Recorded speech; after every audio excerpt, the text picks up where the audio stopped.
Hey everyone, Phobos here, coming out with another build guide, and this time it's going to be for the Freezing Pulse Totem Hierophant, the CI version.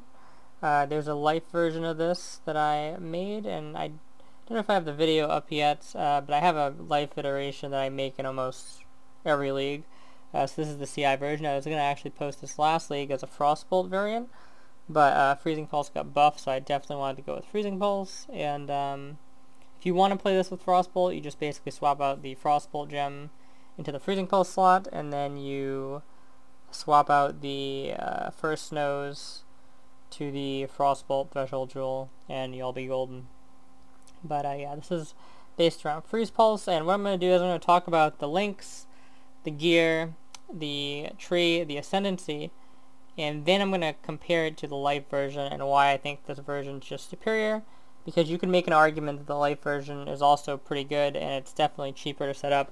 You're almost always going to start with the light version regardless, just because it's cheaper in a league or something like that, and then you can either convert it to Freezing Pulse or make a new character. It's not really a super hard convert, so in most cases you can just convert it. The reason why I didn't convert this character is because I wanted to try and make this guy on softcore with no deaths. Currently we're level 97, and we have one death, which is... Oops. Yeah, died one time. This is to Omnitech very early on. It was like a level 83 Omnitech with minus max boss life and shit.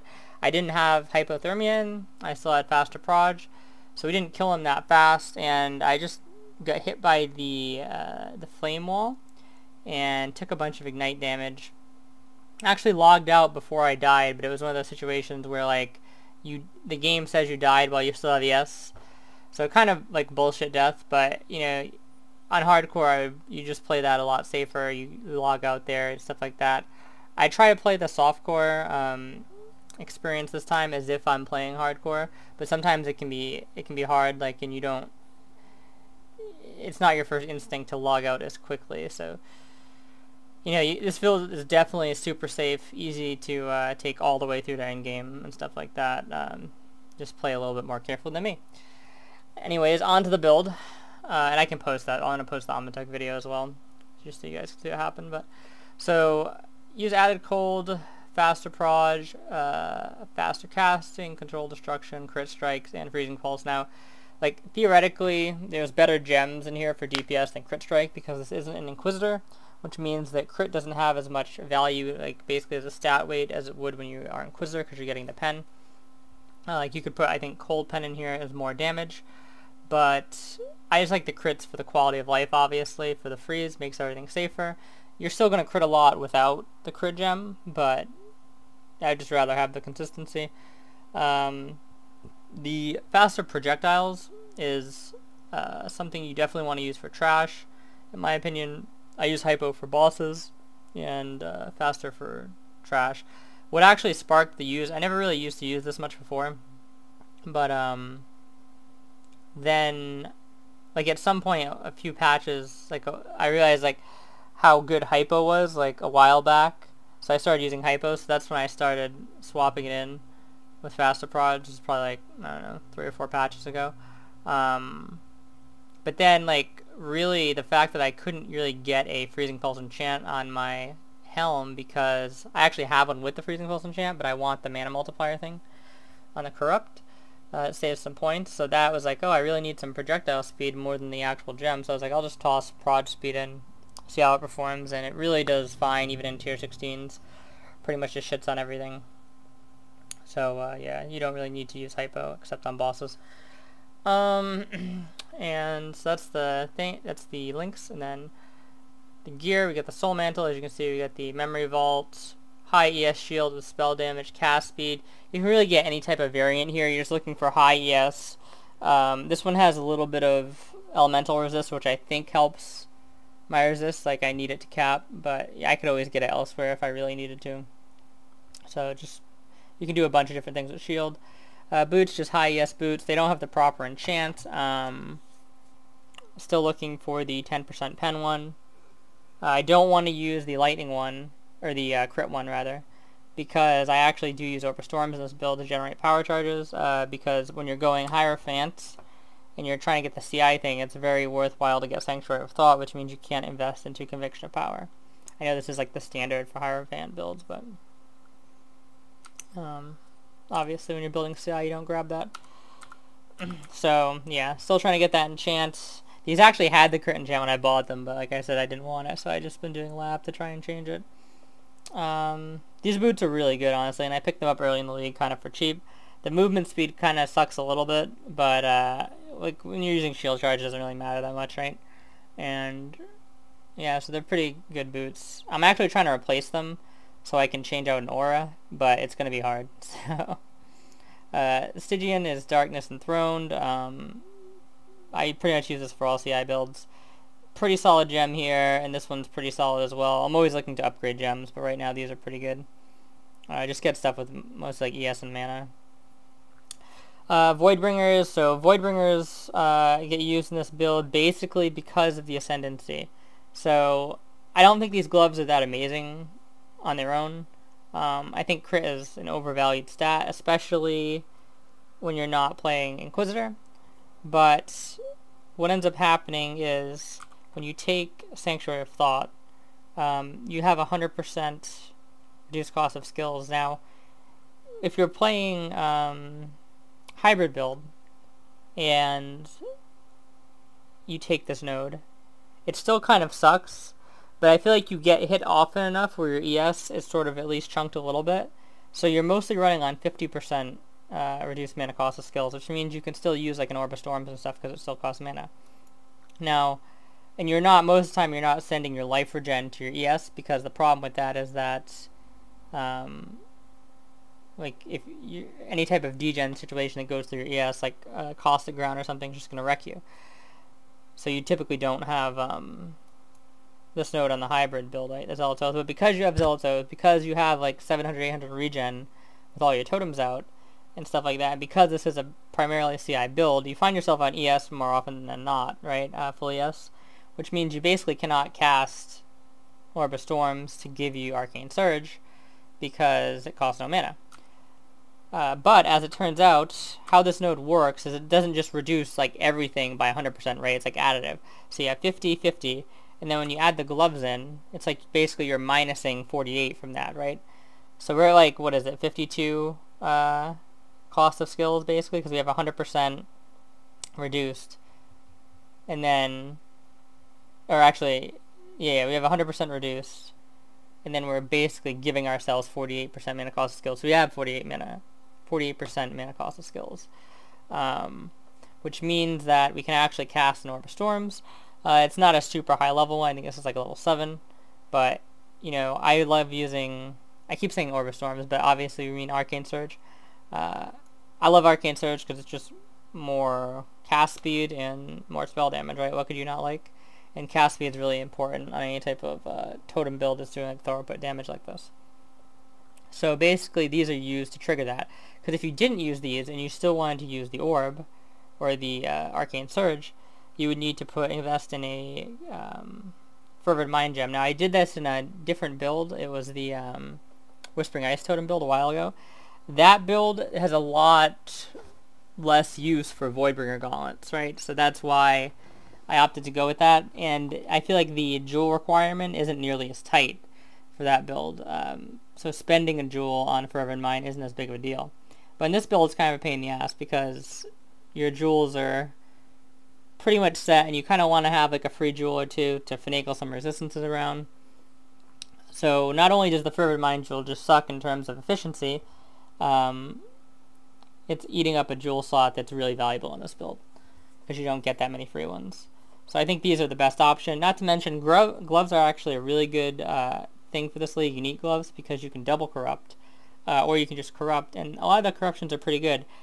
I think I'm going to stick with this one. Obviously, I have elemental weakness pair as well, but projectile weakness is just a better curse, and I find that you typically don't really need to use elemental weakness on trash anyway, and it's easy enough to just throw proj weakness up on a boss or something. So I'm not entirely sure what I want to do with this. I could also get dual curse, because I'm pretty close, especially if I just remove a couple things or change this around slightly. And I could do dual curse, proj weakness, ele weakness, have the only weakness on gloves. So there's a lot of the cool things you can do with gloves. Right now I just have the attack and cast speed for shield charge, the attack speed, and the cast speed for damage. So that's why the gloves are in there, in case anybody's wondering. So Scepter. Scepter is pretty decent, but it's nothing insane. What I would say for Scepters in this league specifically is the Amatech Temple mod is really good. It's this cast speed spell damage mod that you can see if we look at it. See suffix mod of Takati or whatever, yeah.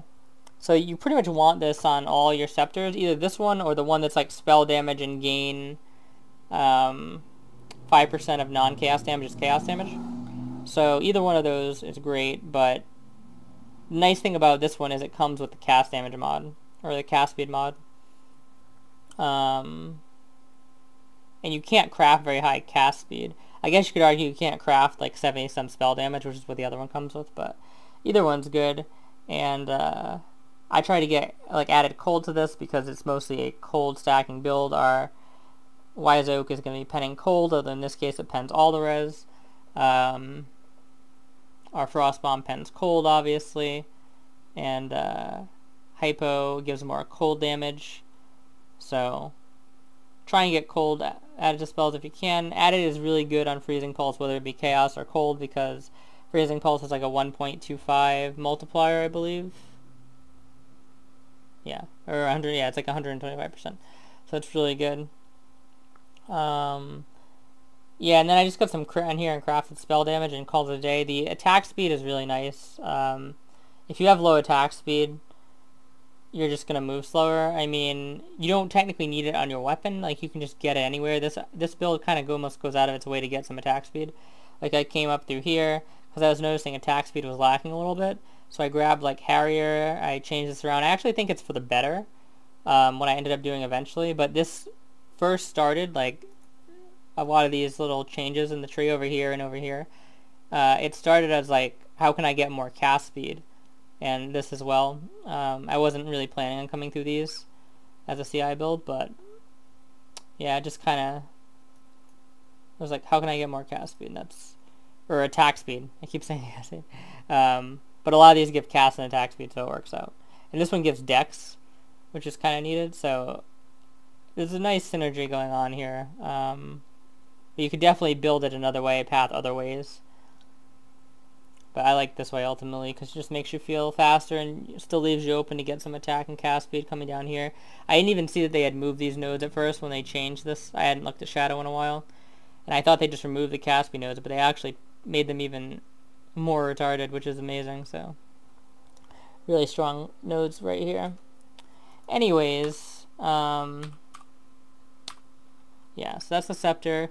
Rings or Kikazarus, pretty much no-brainer because you're using the Soul Mantle. Reason why I like using the Soul Mantle, okay, so very easy corruptible target. As you see, we got projectile gems. Now I bought I bought the first one, which was just proj gems for 5 exalts. This one I think I paid 6 exalts, which is kind of insane. Now keep in mind when you buy something like this, you can just Varici the colors. So don't worry too much about the colors. Unfortunately, as with the gloves, people just corrupt stupid shit, or they don't quality it or something.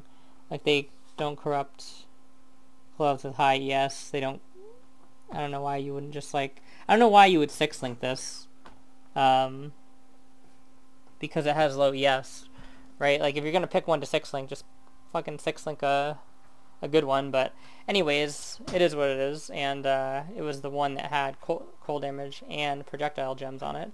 Cold damage reduced taken is really good because a lot of the dangerous things like shaper balls and stuff are all cold damage, so you definitely want something like this. Like I said, this is like 6 exalts, so the normal one's like 5 exalts. For some reason the price doesn't even really go up when you get +2 projectile gems. I don't know why, but I'll go with it. And then the last item here, the Pandemonious, pretty much a no-brainer.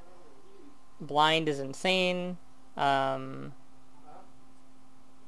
it's just, you're chilling things anyway, but the blind is insane, and the penetrates against chilled enemies is insane. And you're going CI, so you're not really losing a big life roll. and everything about that is amazing. Oh, the Helm. So yeah, talking about the Helm and the mana multiplier. So if you do not get a memory vault with socket skill gems, get a 90% mana multiplier, what that means is you're probably going to have to take this cluster right here, I believe. So yeah, it's just to save some points, really. You don't need that corrupt or anything. You definitely don't need the +2 to socket aura gems, but this just happened to have it anyway. Pick this up for 2 exalts. Pretty decent rolls. So yeah. Got discipline, enlighten level 4, purity of elements, and determination. Now you also don't need the enlighten level 4 if you just path through this as well. So obviously it makes the build a little bit weaker, but you know, still very possible to pull off the build. Still a very strong build. And let's get into the jewels, I'd say, right? So jewels, let's see here. We got first snow. These are mandatory. The 1% reduced reserved is mandatory to do what I'm trying to do with the Helm. Like I said, if you don't have all this reservation stuff, just get the nodes right here to sovereignty. If you need more reservation for whatever reason, you can get the reduced mana reservation here, but you shouldn't really need it. You shouldn't even need a level 4 enlighten. You should only need a level 3. But yeah, so 2 first snows with the corruption, healthy mind with the corruption, perfect 20%. Doing a video. Give me one sec. So this is converting all of the life and to mana. As you can see, 28 mana, 28, 18 mana, 18 mana, 10 mana, 20 mana. This is the only spot we really want to use a healthy mind. In this case, I think you could make arguments for using it in other places, but it's just not as strong. And because we're not going the Guardian route of converting mana to ES, and we're going the Hierophant one, obviously because we're totems, it's just not quite as strong. So, like, you don't, like, the point of this build isn't really to stack a ton of mana. It's more just, like, stacking mana where it's convenient, because that memory vault has synergy. You're pathing through this anyway, right? And you're up here anyway to get the ES. So why not just grab this and then double it with the healthy mind, stuff like that. So this is the only spot I really recommend using this jewel. Like I said, we're also kind of just cutting it close on jewels, period. So you don't want to just start chucking healthy minds everywhere you see a little bit of life. Now, Self-Flagnation, obviously if you're going to use a Soul Mantle, you should use this. Just insane amount of damage, and in 90% of cases you can just stack up curses before a fight, so it's really good. And obviously a Watcher's Eye. Now you don't need a Watcher's Eye, but this one's probably about the best you're going to get for cheap.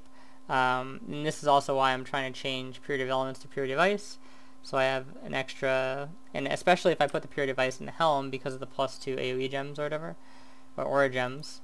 It'll be level 23 if I get a +1, which means I'll get the extra 5%. So I'll have a lot of cold resistance basically, and then I'll have 7% of physical from hits taken as cold damage, which is actually still nice for this build because unlike a Guardian where you have like 60k armor and you're basically immortal against fizz damage, you're not quite immortal against fizz damage with this build because you only have around 12k armor, or in this case probably 11k, and then when you pop your flask, this isn't perfect, but you get like 17, 18k-ish. I'm going to pick up one more node that gives armor ES, so it should be a little higher than that at 98, but yeah, so you're not like immortal with this build, so any little bit of extra fizz mitigation does help, and you're going to have a lot of cold mitigation like I said. So yeah, and then in terms of the other jewels, basically just using jewels to get res capped with some damage. You can also put more ES on there, it's completely up to you, but these are the ones that I got right here. Looking for basically crit multi and cast speed is pretty much your go-to. I mean, obviously those jewels weren't too expensive, but if you really need something cheap, you can just get like general plus damage, that works as well. everything else about the tree is pretty self-explanatory. Path through here, see, I path through this way because once you do this shenanigans where you come up here to get this jewel socket and stuff like that, you don't need to actually path through this, and I'm just using this to get a little bit of extra strength to meet a requirement. Otherwise you could just path through here as well to get the extra 10 in. It will give you a little bit more yes. Just not taking these nodes because they're not really needed, just again because of how you path. Pathing this way explicitly to get the attack speed basically from coordination, gives attack speed, cast speed, and some dex. It's nice. This stuff isn't totally wasted either, so it's up to you whether you want to do that or not. You can reallocate the points somewhere. Like you could put the points in here or somewhere else. Like there's how many? 1, 2, 3, 4. So you could do like 1, 2, 3. You know, you could put them wherever you want basically. And yeah, coming down here to get the extra jewel socket plus Harrier. Harrier is nice because it gives attack speed, movement speed, and cast speed. And you're kind of in this area anyway to get Foresight because this is a huge ass node. Coming down 1, 2, 3, 4 is actually better than doing this anyways, than getting the Melding Cluster in terms of yes, so just works out. If you really need more reg, you can go into Elementalist right here, but I didn't really need it for my build. You can pick up stuff like Light of Divinity. Originally I pathed like somewhere through this stuff, like through the Righteous Decree, like that. But then like I said, I wanted to get the additional attack speed, so I went up through this way. Saved a couple of points. You lose a little bit of damage, but in my opinion, it's worth it to go faster. So that's pretty much the pathing. And so talking about this versus the other build, right? The life variant. So the thing with the life variant is that I want to say you get like around 4.2k life with close to like 300 or 3000 ES or 3 point something K. Like obviously, like if you change the gear values around a little bit, you can probably end up somewhere around 4500 life, probably like realistically 4250, and then have like a strong 3k, 3.5k ES, and maybe around like 1.8k mana, but then you're reserving some of that for discipline. So realistically, probably like 12 to 1300 mana, and then if you use a Watcher's Eye, you're bumping your ES up a little bit more, so you're maybe closer to 4k with like 1.3k mana, and that's effectively like 9.3k. You're saying to yourself, right? So it's like, oh, it's like very similar. But the problem is something that's really overrated is that CI, or underrated, is CI makes you completely immune to chaos damage. So that's a ton of effective health right there, especially in this league, since it's so like chaos centric. And getting chaos res is kind of a pain in this build, fitting it in, because you want so many different damage rolls, and it can be sometimes a struggle to cap res. Especially we use some other uniques like the new boots, the shackled boots or whatever on the light version for the perma onslaught. So yeah, it can just be a little bit annoying, and you basically just makes it kind of difficult. So yeah, I would say that for this build, I just completely lost my train of thought for some reason. I don't know why. So I was talking about the life build. Oh, the effective life, yeah.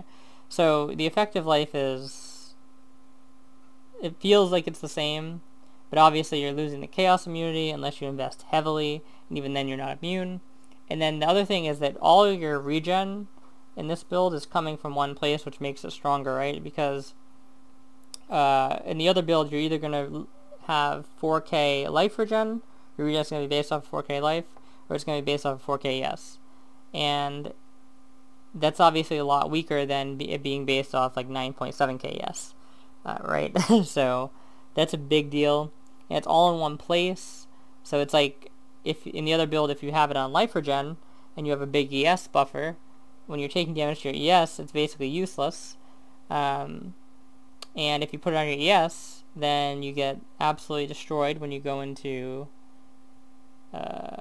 any type of maps with caustic ground or anything like that, because you have no life regen and you're having to keep using flasks constantly to sustain yourself. So it's just kind of a very awkward build to play, well, it's awkward to like maneuver the life regen in that build. You basically want to have it on your life, which means that it's wasted 99% of the time. So this build, it just consolidates everything. You're immune to the chaos damage and everything goes through your life. So ultimately, I think it's just a lot easier and convenient to have everything on life, and you get so much mana with this build. It's nice to never have any mana issues. You never have that like, oh shit, I just got hit by a huge ass hit and my mind over matter drained all my mana, and now it's hard to cast the totems or anything. Nope, nothing like that. So I think it's just better overall completely. And yeah, so that's like the long form version. I think other things in here, just I have clarity, that's for the Watcher's Eye, then Lightning Golem, Golem of Choice, for the attack and cast speed, projectile weakness. This can actually go to level 15 if you get a perfect roll on the Pandemonious here. I need to do that. These are the auras you see right here. This obviously to be replaced with a Purity if you can. And then faster attacks, Fortify, Shield Charge, Frost Bomb, and Immortal Call, cast some damage taken. You can do other things, like you can put a Vol Disc in here. You can put a Vol Haste. There's a bunch of different ways you can play it. And then Arcane Surge, Power Charge on Crit, Orb of Storms, and Increased Duration. So, pretty solid links. Like I said, you can mostly change stuff in the gloves. You don't really need the cast when damage taken because you already have a ton of Fizz mitigation to the armor and stuff like that, but it's just kind of how these gloves came, and I haven't really bothered recoloring them. It can be a pain in the ass to get these colors to begin with, so I'm not really sure if I want to change them. So yeah, just something to keep in mind there. But yeah, that's pretty much everything. And actually, I should just have a Vol Discipline here, derp. But yeah, I don't know. I just forgot that you can do that nowadays. So yeah, get a Vol Discipline in here, and you can get like a Vol Clarity too if you want, but you don't really need it at all because this build doesn't have any mana issues. Even when you're chunked out, you just regen mana so fast. The one thing you have to keep in mind when you're doing all this stuff, like when you're trying to get your reservation really low, is that you have to go into a map and get hit, because this value, the 47, is obviously going to increase when you do take damage, and you don't want to be in a situation when you're taking damage, you're never going to be able to cast totems, right? So, like right now I have 150 mana. I think this, I think it like doubles basically, or a little bit more than doubles. So as long as it's like you're that clear, you're fine, because the mana regenerates virtually instantly. So as long as this doesn't go past 150, basically, you're perfectly golden when you get hit, and it isn't even close to that. And if you really struggle with that, you can actually get Righteous Decree. It's right there, so that helps a little bit. But yeah, I think this is pretty much been talked about to death right now. So if you're still watching, thanks. And if you have any questions about any other variations or anything like that, feel free to leave them in the comments. I'm going to leave the path of building and everything in there as well. So, yep, thanks for watching, and talk to you guys later.